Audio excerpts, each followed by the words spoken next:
Assalamualaikum warahmatullahi wabarakatuh.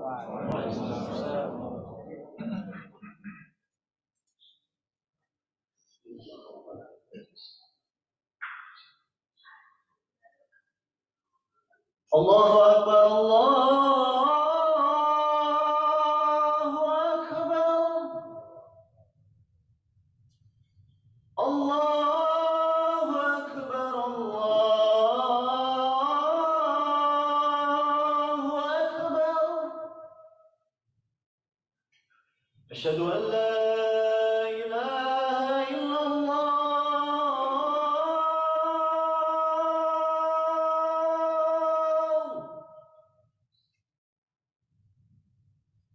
أشهد أن لا إله إلا الله.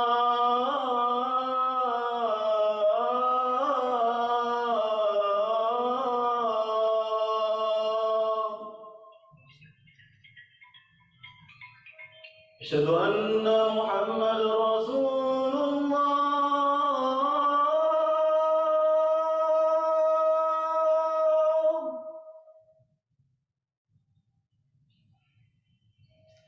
أشهد أن محمد رسول الله.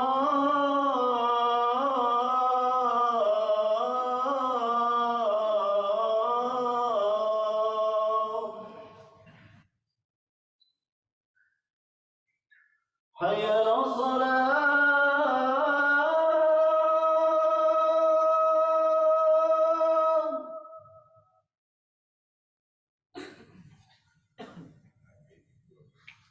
حي على الصلاة.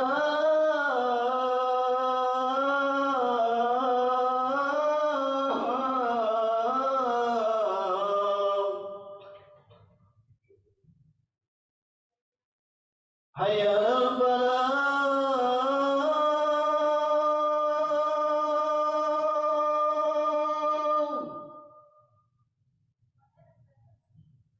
حي على الفلاح.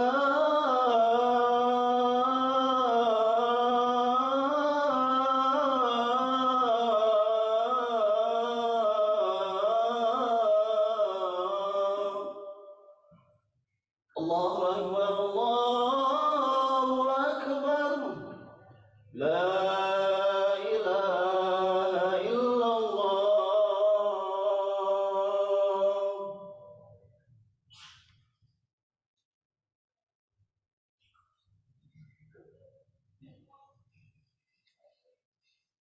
Alhamdulillah, alhamdulillahi nahmaduka rabbana kama 'allamtana an nahmad wa nusalli wa nusallimu ala khairi khalqika nabiyyika Muhammad. Allahumma salli wa sallim wa barik ala nabiyyika Muhammadin wa ala ashabihi wa ali baitihi wa azwajihi wa dzurriyyatihi wa man tabi'ahum bi ihsanin ila yaumiddin. Qala ta'ala fi kitabihil karim wa huwa asdaqul qailin. A'udzu billahi minasy syaithanir rajim. Bismillahirrahmanirrahim. Ya ayyuhalladzina amanu taqullaha haqqa tuqatih wa la tamutunna illa wa antum muslimun. Hadirin jamaah salat Jumat di kesempatan yang bahagia ini, mari jangan lupa kita selalu meningkatkan ketakwaan kita, di mana pesan takwa merupakan satu pesan yang tidak pernah tertinggalkan setiap kali khutbah disampaikan.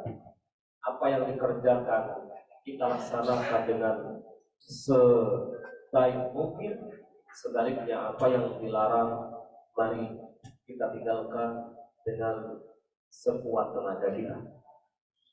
Mengawali khutbah yang sederhana dan ringkas siang ini, tidak ada yang bisa membawa keridhaan Allah kecuali kita dengan melakukan ketaatan dan kesalehan. Ketaatan dan kesolehan itu tentunya bukanlah menjadi hal yang memukau di sisi Allah jika tidak berangkat dari rasa iman. Dan iman itu tidaklah dianggap benar dan pas kecuali jika iman itu seperti yang Allah kehendaki. Maka ketika membicarakan iman yang sebenarnya seperti apa yang diinginkan oleh Allah, maka Allah menurunkan ada satu surah yang kita dengar, surah Qul Huwallahu Ahad. Dan surah ini dinamakan dengan surah Al-Ikhlas. Ikhlas itu sudah menjadi bahasa kita dan perlu dihafal bahwa ikhlas secara linguistik, secara kebahasaan artinya adalah murni, bersih, jernih. Maka ketika Allah menamakan al-ikhlas dengan ikhlas, Allah sedang mengajarkan kita bagaimana iman yang murni, bagaimana iman yang sebenarnya seperti yang diinginkan oleh Allah Subhanahu wa Ta'ala. Tidak jauh pembicaraan kita siang hari ini. Kalau boleh kita mundur ke belakang, lalu boleh kita ajukan satu pertanyaan.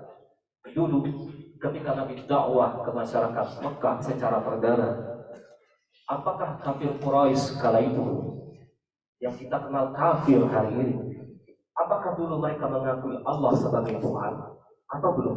Atau tidak? Ini maka kita jawab bersama. Apakah kemudian Rasulullah seiring berdakwah memperkenalkan siapakah itu Allah? Kalau kita jawab bersama, sebenarnya kafir Quraisy tidak asing dengan nama Allah. Bahkan sejauh sebelum Rasul diutus, jauh sebelum Muhammad menjadi Rasul, kafir Quraisy sudah mengenal nama Allah. Bahkan ayah Rasul sendiri pun namanya Abdullah. Ini sebagai bukti dasar bahwa nama Allah bagi kafir Quraisy bukanlah hal asing. Lalu kemudian kalau kita lanjutkan, apakah Allah ini kemudian menurut kafir Quraisy sebelum Islam didakwahkan oleh Muhammad kepada mereka, apakah kemudian kafir Quraisy mengakui Allah ini Tuhan mereka? Untuk menjawab ini, mari kita gunakan dengan surah yang turun di Mekah. Salah satunya adalah surah Al-Ankabut ayat 61. Di situ Allah membocorkan kepada kita seperti apa keyakinan kafir Quraisy dulu yang hari ini kita kenal mereka orang kafir. Surah Al-Ankabut ayat 61, Allah memberikan satu informasi menarik buat kita siang ini. A'udzubillahi minasyaitonirrajim. Wala in sa'altahum, Muhammad kata Allah, toh jika kamu coba tanya kepada mereka, kafir Quraisy maksudnya karena ayat itu di Mekah. Seakan Rasulullah disuruh oleh Allah untuk melakukan survei lapangan.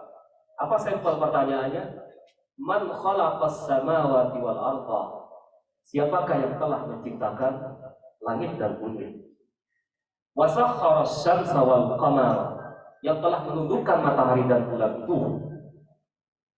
La yaqulunallah, pasti kata Allah, kafir Quraisy akan menjawab, pencipta langit bumi yang menundukkan matahari dan bulan.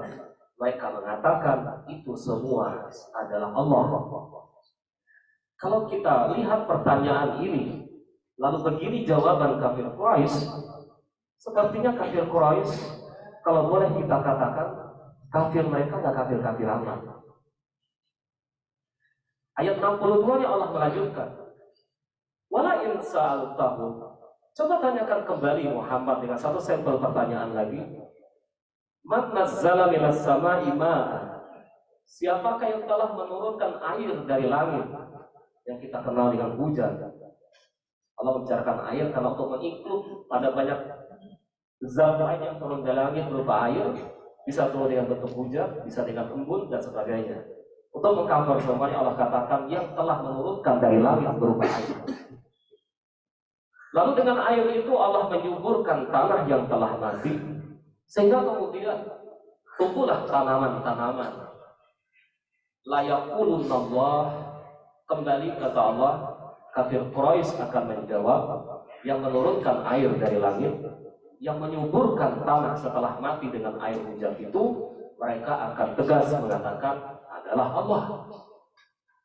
Yang hari ini kita kenal kafir Quraisy itu. Lebih jauh lagi, Berlanjut ayat ini di 65-nya surah Al-Ankabut.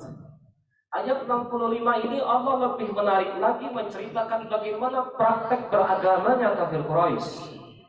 Fa idza raqibu fil fulki, manakala mereka berada di atas pengarian kapal, ombak menggunung, lalu kemudian petir menyambar. Dalam situasi ngeri ini, mungkin kita tidak terbayangkan sebagai orang kota yang nggak biasa naik kapal. Mungkin bayangkanlah saat kita sedang di atas pesawat, turbulensi, goyang dan sebagainya, kita lirik di luar ternyata petir menyambar. Kita lihat bagaimana awan pekat. Yang dilakukan kafir Quraisy dalam situasi genting seperti ini, kata Allah, da'awullah, serta merta mereka mengangkat tangan berdoa kepada Allah. Ini kafir Quraisy, Pak. Berlanjut ayat ini, mukhlisin, dengan penuh ketundukan dan ketakwaan. Saat itu kafir Quraisy lakukan. Tadi kami katakan, kita kenal hari ini mereka kafir itu. Mungkin sebagian kita bertanya-tanya, dengan kenyataan kafir Quraisy seperti ini, yang mengakui pencipta langit bumi, yang menundukkan matahari dan bulan, yang telah menurunkan air dari langit, yang telah menyuburkan tanah, lalu lebih dan jauh lagi ketika mereka dalam situasi genting seperti ini, mereka berdoa kepada Allah dengan penuh ketundukan dan keikhlasan. Ayat ini mengatakan mukhlisin. Dalam Quran terjemahan diterjemahkan dengan penuh ketundukan. Lantas, kita bertanya lebih masing-masing, lantas salahnya kafir Quraisy apa? Sampai Rasulullah berdakwah kepada mereka, sampai kemudian dalam sejarah kita baca hari ini sebagai masyarakat Quraisy Makkah kafir itu. Ayat ini berlanjut, Allah menceritakan di ayat 65 tadi, salahnya kafir Quraisy di sini Bapak Ibu semua. Apa itu? Falamma najjahum ilal barri, manakala mereka Allah selamatkan, nyandar ke pesisir, idahum yusrikun, mereka kembali ke pengaturan semula. Apa itu? Pada saat mereka lapar dan nyaman, tidak genting, mereka kembali menyebut Allah Subhanahu wa Ta'ala. Nah, pesan pertama dari khutbah yang singkat ini, dari kisah yang menarik kita angkat ini, ternyata seorang Muslim belum cukup hanya mengakui Allah sebagai Tuhan yang titik selesai. Belum cukup ketika dia mengatakan Allah Tuhan yang Esa. Belum cukup dia mengatakan bahwa aku berdoa juga kepada Allah. Yang perlu kita cermati adalah apakah ibadah kita murni kepada Allah atau tidak. Karena kenyataannya kafir Quraisy tadi ternyata dalam situasi genting mereka berdoa kepada Allah dengan penuh keikhlasan dan kemurnian. Nah, yang diinginkan oleh Islam itu adalah mengapa kafir Quraisy ketika nyaman lapang mereka menyekutukan Allah, tapi ketika mereka situasi genting mereka dengan mentauhidkan Allah Subhanahu wa Ta'ala. Yang diinginkan oleh Allah apapun situasinya, tauhidkan Allah Subhanahu wa Ta'ala. Kalau boleh kita lanjutkan kembali. Kalau kita cek dalam surah Al-Ikhlas, Qul huwallahu ahad. Katakanlah, Dia Allah Tuhan yang Maha Esa. Ternyata pernyataan kita Allah Tuhan yang Esa itu belum cukup. Ini baru sekedar pernyataan, belum ada praktek dan bukti. Apa? Allah melanjutkan Allahus Samad. Prakteknya adalah hanya satu-satunya tempat yang bergantung dan meminta hanyalah kepada Allah Subhanahu wa Ta'ala. Nah, kesalahan kafir Quraisy, Allah sebatas diyakini dan dipercayai, tapi ketika berdoa mereka kepada berhala. Walaupun dalam situasi genting mereka berdoa kepada Allah dengan penuh keikhlasan. Pelajaran yang ketiga dari kisah yang kami angkat tadi, ternyata kafir Quraisy memberikan satu argumentasi di dalam surah Az-Zumar ayat yang ke-3. Ketika Al-Quran meluruskan ibadatnya kafir Quraisy dengan dijas sebagai Quran perbuatan kesyirikan, maka kafir Quraisy melakukan pembelaan diri. Bahkan di ayat 3 surah Az-Zumar Allah memberikan satu pernyataan menarik bagaimana kafir Quraisy membela keyakinan mereka. Ala lillahi ad-dinul khalis walladzina ittakhadhu min dunihi awliya. Ketika mereka menjadikan selain Allah sebagai pelindung, Yang kita kenal hari ini berhala Latta, Uzza, Manat dan Hubal itu, mereka membela, kata mereka, mana buduhum, kami tidak menyembah mereka, illa, hanya saja, liyuqarribuna, berhala itu hanya sebatas media kami agar supaya semakin dekat kepada Allah Subhanahu wa taala. Zulfa, mereka meyakini berhala itu layaknya seperti Zulfa. Apa itu Ustaz Zulfa? Zulfa itu anak tangga. Jadi mereka menganggap berhala itu sebagai media anak tangga mereka, yang nanti kemudian doa mereka disampaikan kepada Allah Subhanahu wa taala. Maka silahkan buka dalam banyak ayat. Allah Tuhan yang Maha Esa. Dia selalu mengungkapkan dirinya dengan kalimat kami. Kami yang telah menurunkan hujan, kami yang telah menghidupkan, kami yang mematikan, kami turunkan Quran dalam malam Lailatul Qadar dan seterusnya. Bermakna Allah yang Maha Agung, bukan lebih dari satu. Akan tetapi menariknya, Tuhan yang Maha Esa ini, ketika bicara doa dan ibadah, dia menghindari redaksi kami. Dia gunakan kalimat aku untuk menunjukkan keesaannya bahwa ibadah hanya kepada dia tanpa lewat perantara. Berdoalah kepada aku, maka doa akan kabulkan. Tidaklah kuciptakan jin dan manusia kecuali untuk ibadah kepada Allah. Fadkuruni adkurkum waskuruni wala takfurun. Zikirlah kepadaku, janganlah kalian. Fadkuruni adkurkum, zikirlah kalian kepadaku, aku akan ingat kepada kalian. Waskuruni, syukurlah kepadaku, jangan kalian kufur kepadaku. Innani la ilaha illa ana fa'budni wa aqimis salata li dzikri. Aku adalah Tuhan yang tiada berhak disembah kecuali aku, maka berikanlah salat untuk mengingatku. Ini menunjukkan bahwa Allah itu Tuhan yang Maha Esa, bahwa ibadah hanya kepada Dia tanpa lewat perantara. Sebagai penutup, Rasulullah pernah ditanya, ya Rasulullah, apakah Allah itu Tuhan yang jauh atau justru dekat? Sepertinya ini mu'allaf Quraisy yang baru masuk Islam. Karena mereka pada masa jahiliyah meyakini Allah terasa jauh, sehingga doa itu butuh perantara dengan lewat berhala mereka. Ketika dapat pertanyaan ini, Allah jawab dengan ayat yang saya rasa kita menghafal, wa idza sa'alaka ibadi anni fa inni qarib ujibu da'watad da'i idza da'ani falyastajibuli wa yu'minu bi la'allahum yarshudun. Jika hambaku bertanya kepada Muhammad mengenaiku, bukan jawablah. Karena dalam banyak ayat Rasulullah dengan redaksi seperti ini, jika hamba bertanya kepada Muhammad tentang judi, maka katakanlah. Dan mereka bertanya tentang harta rampasan perang, maka jawablah. Mereka bertanya tentang haid, maka jawablah. Mereka bertanya tentang bulan hilal, maka jawablah. Tapi ayat ini beda sendiri, satu-satunya ayat dalam Quran. Jika hamba bertanya kepada Muhammad mengenaiku, tidak ada maka katakanlah. Allah langsung menjawab, maka sesungguhnya aku Maha dekat. Untuk memastikan seorang hamba dengan Tuhan yang begitu dekatnya, maka ayat ini seakan-akan Allah menghilangkan peran Rasul sebagai penyampai wahyu, walaupun kenyataannya tetap melibatkan Rasulullah. Untuk memastikan bahwa seorang hamba dengan Tuhan yang begitu dekatnya, maka Tuhan yang dekat, berdoalah kepadanya. Dia Tuhan Maha mendengar, maka berdoalah kepadanya. Dia Tuhan yang Maha tahu isi genap hati kita, maka berdoalah kepadanya. Tuhan yang Maha mendengar, Tuhan yang Maha dekat, Tuhan yang Maha tahu. Sebelum kita berdoa, saya yakin betul Tuhan seperti ini tidak butuh perantara. Aku lupa hadza wa astaghfirullah li wa lakum wa nafa'ani wa iyyakum bima fihi minal ayati wa dzikril hakim wa taqabbal minni wa minkum tilawatahu innahu huwas samiul alim. Fastaghfiruhu innahu huwal ghafurur rahim.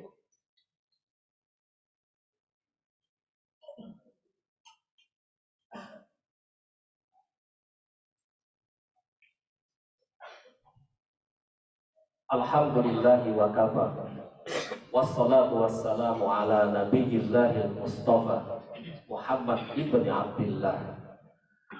Allahumma salli wa sallim wa barik ala nabiyyika Muhammadin wa ala ashabihi wa ali baitihi wa azwajihi wa dhurriyyatihi wa man tabi'ahum bi ihsanin ila yaumiddin. Allahumma salli wa sallim wa barik ala Muhammadin wa alihi wa sahbihi wa sallim wa ala ashabihi tabi'in at-tabi'in wa man tabi'ahum bi ihsanin ila yaumiddin. Innallaha wa malaikatahu yusalluna 'alan nabiy يا أيها الذين آمنوا صلوا عليه وسلموا تسليما اللهم صل على محمد وعلى آل محمد كما صليت على إبراهيم وعلى آل إبراهيم في العالمين إنك حميد مجيد اللهم ارضى عن الخلفاء الأربعة أبي بكر عمر عثمان وعلي وعلى بقية الصحابة أجمعين ومن تبعهم بإحسان إلى يوم الدين اللهم اغفر للمسلمين والمسلمات المؤمنين والمؤمنات الأحياء منهم والأموات إنك سميع قريب مجيب الدعوة اللهم اجعل بلدتنا هذا إندونيسيا بلدة طيبة وربا غفورا بلدة طيبة وربا غفورا بلدة طيبة وربا غفورا وسائر بلدان المسلمين عامة يا رب العالمين اللهم وفق ولاة أمورنا بأحكامك وشرائعك يا رب العالمين اللهم ادفع عنا البلاء والوباء والغلاء والمحن ما ظهر منها وما بطن اللهم اجعلنا من أهل الخير ولا تجعلنا من أهل الضير واغفر آبائنا وأمهاتنا وجداتنا ومشايخنا وأساتذتنا المسلمين والمسلمات مؤمنين والمؤمنات الأحياء منهم والأموات إنك سميع قريب مجيب الدعوات اللهم انصر الإسلام والمسلمين وأهلك الكفرة والمشركين أعداءك أعداء الدين يا رب العالمين عباد الله إن الله يأمرنا بثلاث وينهانا عن ثلاث إن الله يأمركم بالعدل والإحسان وإيتاء ذي القربى وينهى عن الفحشاء والمنكر والبغي يعظكم لعلكم تذكرون واذكروا الله يذكركم واشكروه على نعمه يزدكم وذكر الله أكبر